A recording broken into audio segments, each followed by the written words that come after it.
Convite à reflexão número 142. Meio ambiente. Somos parte de uma imensa vida. Olá, meu nome é Valderia Azevedo, sou trabalhadora do nosso querido Grupo Espírita Assistencial e Filantrópico Joana de Ângeles. É uma alegria imensa conversar com vocês sobre este tema tão importante para a nossa vida, o nosso meio ambiente. Que possamos, neste momento, serenar o nosso coração, elevar o nosso pensamento, nos abrindo ao aprendizado e à reflexão de hoje, para realizarmos o nosso melhor, seguindo sempre nosso Mestre e Irmão Maior, Jesus. No dia 5 de junho, comemoramos o Dia Mundial do Meio Ambiente. Essa data foi criada em 1972 pela ONU, a Organização das Nações Unidas, com o objetivo de conscientizar e mobilizar as pessoas do mundo todo para a proteção do meio ambiente. Para iniciar, cito aqui uma frase da nossa querida mentora Joana de Ângeles, do livro Leis Morais da Vida, psicografado por Divaldo. Ama pelo caminho, quanto possas, plantas, animais, homens, e te descobrirás assim, superiormente, amando a Deus. Falar sobre o meio ambiente remete à letra de uma música muito especial, Irmão Sol, Irmã Lua, conhecida também como Doce é Sentir, muito cantada na nossa casa, inspirada no Cântico das Criaturas, de Francisco de Assis, que fala de sua conexão com a natureza. Em um trecho, a letra diz: doce é saber, não estou sozinho, sou uma parte de uma imensa vida, que generosa reluz em torno a mim, imenso dom do teu amor sem fim. A música fala do amor de Deus por sua criação, do céu, da terra, do fogo, do ar, nos lembrando que fazemos parte desse todo. Quando falamos então do meio ambiente, é fundamental que cada um de nós se sinta como parte dele. Somos parte desta imensa vida, criada por Deus, nosso Pai. É nossa responsabilidade, como parte deste lindo todo, zelar por toda a vida que nos cerca, assim como pela nossa própria vida. Como referência de estudo para esta reflexão, utilizamos o livro Espiritismo e Ecologia, do escritor e jornalista André Trigueiro, bastante envolvido nas causas ambientais. Neste livro, especialmente no capítulo 9, chamado O Planeta Está Dentro de Nós, Trigueiro relaciona uma série de dados que mostram o quanto somos feitos, rigorosamente, como ele mesmo diz, dos mesmos elementos que constituem o planeta. A palavra Adão, que aparece simbolicamente no Velho Testamento como a primeira criatura humana, significa terra fértil em hebraico. Essa mesma terra, que empresta o nome ao nosso planeta, se revela em um simples hemograma, o nosso exame de sangue, quando descobrimos que pelos vasos sanguíneos, 97.000 quilômetros de veias, artérias e capilares, transportamos minérios que existem nas profundezas do solo. São eles o ferro, o zinco, o cálcio, o selênio, o fósforo, manganês, potássio, magnésio e tantos elementos que garantem a nossa saúde e bem-estar. Tudo isso correndo pelas nossas veias.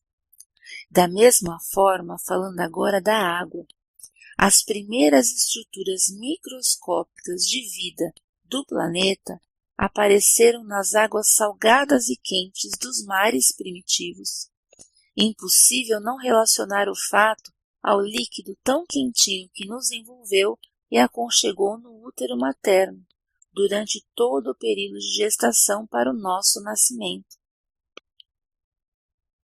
Por um capricho divino, como cita Trigueiro, a proporção de água do planeta, de 70%, é a mesma com que esse elemento compõe o nosso corpo físico.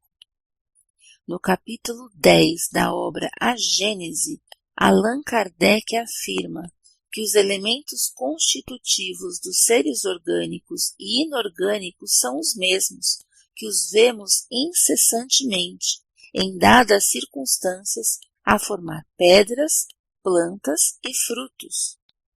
Kardec diz ainda: assim, tudo no universo se liga, tudo se encadeia, tudo se acha submetido à grande e harmoniosa lei de unidade. Como explicado nos primeiros capítulos do Livro dos Espíritos, o fluido cósmico universal, matéria-prima de tudo o que existe, assume diferentes formas e estruturas na exuberante rede de sistemas que se desdobram pelo universo. Precisamos, portanto, entender e nos reconhecer como parte desse todo. Como espíritas, sabemos que todos nós passamos pelos diferentes reinos da natureza em uma progressão contínua. Portanto, todos os seres vivos podem ser considerados irmãos em evolução. No Evangelho segundo o Espiritismo, no capítulo 3, Há muitas moradas na casa de meu Pai, Santo Agostinho descreve, na lição Progressão dos Mundos: o progresso é uma das leis da natureza. Todos os seres da criação, animados ou inanimados, estão submetidos a ela pela bondade de Deus, que deseja que tudo se engrandeça e prospere. Ao mesmo tempo que os seres vivos progridem moralmente, os mundos que eles habitam progridem materialmente. Quem pudesse seguir um mundo em que as diversas fases, desde o instante em que se agregaram os primeiros átomos que serviram para constituí-lo, veria que ele percorre uma escala contínua e progressiva, mas em graus pequeniníssimos para cada geração, e oferece a seus habitantes uma morada mais agradável à medida que eles também avançam no caminho do progresso. Assim, caminham paralelamente o progresso do homem e o dos animais, seus auxiliares, o dos vegetais e o da habitação. Nada fica estacionário na natureza. Nosso querido Francisco de Assis, no Cântico das Criaturas, escrito em 1225, há exatos 800 anos, deixou eternizado o seu amor pela natureza, falando da conexão entre todos os seres vivos, da importância do reconhecimento e do cuidado com todas as formas de vida. O cântico diz: Altíssimo, onipotente, bom Senhor, teus são o louvor, a glória, a honra e a bênção. Louvado sejas, meu Senhor, com todas as tuas criaturas, especialmente o Senhor Irmão Sol, que clareia o dia e que com a sua luz nos ilumina. Ele é belo e radiante, com grande esplendor, de ti, Altíssimo, é a imagem. Louvado sejas, meu Senhor, pela irmã Lua e pelas estrelas, que no céu formaste, claras, preciosas e belas. Louvado sejas, meu Senhor, pelo irmão Vento, pelo ar e pelas nuvens, pelo entardecer e por todo o tempo com que dás sustento às tuas criaturas. Louvado sejas, meu Senhor, pela irmã Água, útil e humilde, preciosa e pura. Louvado sejas, meu Senhor, pelo irmão Fogo, com o qual iluminas a noite. É belo e alegre, vigoroso e forte. Louvado sejas, meu Senhor, pela nossa irmã, a Mãe Terra, que nos sustenta e governa, produz frutos diversos, flores e ervas. Louvado sejas, meu Senhor, pelos que perdoam pelo teu amor e suportam as doenças e tribulações. Louvai todos e bendizei ao meu Senhor, dai-lhe graças e servi-o com grande humildade. Sabemos que vivemos um momento de transição planetária, que todos nós passamos por tempos desafiadores. Como espíritas, seguidores do nosso Mestre Jesus, temos o compromisso de realizar o nosso melhor. No seu livro, André Trigueiro fala que espíritas e ecologistas têm motivos de sobra para defenderem a mesma causa, a proteção da biodiversidade, que significa, para o ecologista, o equilíbrio ecológico está na capacidade de um ecossistema se manter perene por si mesmo. Tanto se fala em sustentabilidade na intenção de preservar os recursos naturais, pensando na nossa e nas próximas gerações. Para o espírita, dentro da tríade ciência, filosofia e religião, é natural pensar que já passamos por este planeta por várias encarnações na trajetória evolutiva e podemos vir em outras futuramente. Ou seja, há quanto tempo temos usado estes recursos tão maravilhosos e ainda podemos ser as gerações futuras que mencionamos. Portanto, fica o convite. Vamos cuidar melhor da nossa casa, da nossa Mãe Terra? Vamos cuidar melhor uns dos outros? Vamos cuidar melhor de nós mesmos? Como parte dessa imensa vida, toda ação nossa gera um impacto. A forma como agimos, pensamos, nos comportamos, traz sim um efeito às outras criaturas ao meio em que vivemos. Sendo assim, devemos caprichar um pouco mais, concorda? Pense comigo, o que temos feito pelo nosso planeta? Se passou pela sua cabeça, de que adianta eu cuidar se o mundo é tão grande e está num momento tão difícil? Reflita melhor. É aí que entra a nossa reforma íntima. Devemos ser a mudança que queremos ver no mundo. De acordo com a União Internacional pela Conservação da Natureza, mais de 40.000 espécies estão ameaçadas de extinção, o que significa 28% de todas as espécies.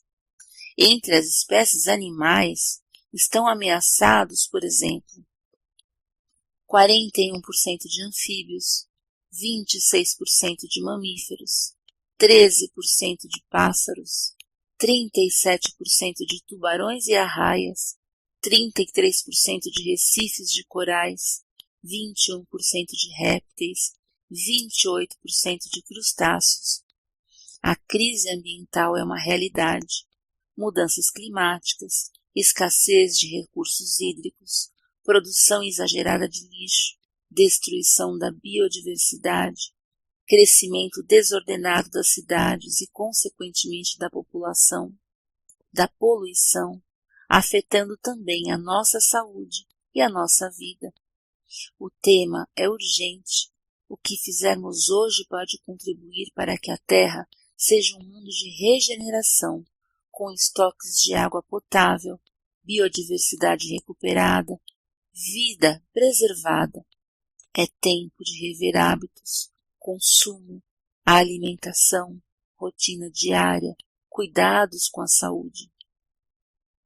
Várias lições do Evangelho segundo o Espiritismo falam sobre a nossa relação com o meio ambiente. No capítulo 16, Não se pode servir a Deus e a Mamon, a lição sobre a utilidade providencial da riqueza, provas da riqueza e da miséria, diz o seguinte: de fato, o homem tem como missão trabalhar para o melhoramento material da terra. Deve desbravá-la, prepará-la e saneá-la para um dia receber toda a população que sua extensão comporta. Para alimentar toda essa população que cresce sem cessar, é preciso aumentar sua produção. Se a produção de uma região for insuficiente, é preciso procurá-la fora. Por isso mesmo, as boas relações entre os povos tornam-se uma necessidade. Para os trabalhos das gerações, que se realizam no decorrer dos séculos, o homem teve que extrair materiais das próprias entranhas da terra. Procuram na ciência os meios de executá-los mais segura e rapidamente. A atividade exigida para esses trabalhos aumenta e desenvolve sua inteligência. Essa inteligência, que ele a princípio concentra na satisfação das necessidades materiais, o ajudará mais tarde a compreender as grandes verdades morais. No aspecto moral, o capítulo 17 do Evangelho, Sede Perfeitos, alerta que o homem de bem respeita todos os direitos que as leis da natureza dão aos semelhantes, como gosta que seus direitos sejam respeitados.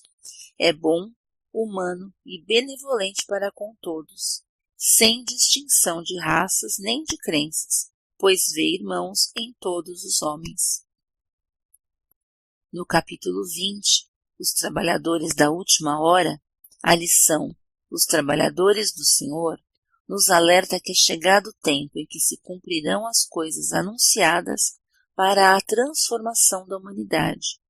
E felizes serão aqueles que tiverem trabalhado no campo do Senhor generosamente e sem outro interesse senão a caridade.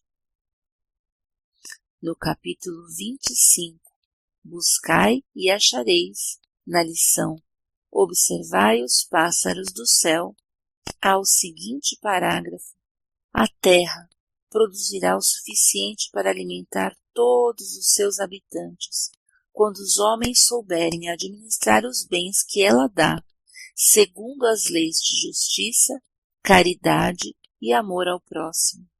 Quando a fraternidade reinar entre os diversos povos, como entre as províncias de um mesmo império, o supérfluo momentâneo de um suprirá a insuficiência momentânea do outro, e todos terão o necessário. Qual tem sido o nosso posicionamento?